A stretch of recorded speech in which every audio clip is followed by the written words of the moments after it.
वृक्षरोपणाची आता काळाची गरज बनली आहे. अतकरगाव ग्रामपंचायतीचे उपसरपंच गणेश पाटील यांचे प्रतिपादन.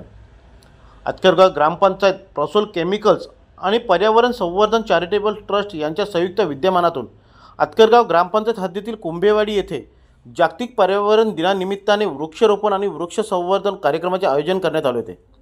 यावेळी 7 ते 8 फुटी वड, बदाम, पेरू, जांभूळ अशी विविध प्रकारची फळझाडांचे रोपण कुंभेवाडी शाळा ते गाव अशा परिसरात लावण्यात आले. यावेळी ग्रामपंचायतीचे उपसरपंच गणेश पाटील यांनी आपले विचार मांडताना यावर्षी आलेली उष्णतेची लाट पाहताना वृक्ष लागवड किती महत्त्वाची आहे हे जनतेच्या लक्षात आले आहे आणि त्यामुळेच आपण आता मोठ्या प्रमाणात वृक्ष लागवड करीत आहोत.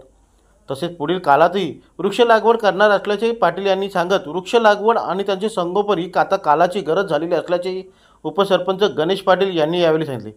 यावेळी प्रदूषण मंडळाचे अधिकारी उत्तम माने, सरपंच शर्मिला भोईर, माजी उपसरपंच संदीप पाटील, प्रसोल केमिकलचे व्यवस्थापक संदीप खोपकर, ॲडमिन योगेश पाटील, संवर्धन ट्रस्टचे अरुण जाधव, ग्रामसेवक गणेश सूर्यवंशी, शिक्षिका संध्या अमृते यांसह मोठ्या संख्येने ग्रामस्थ उपस्थित होते.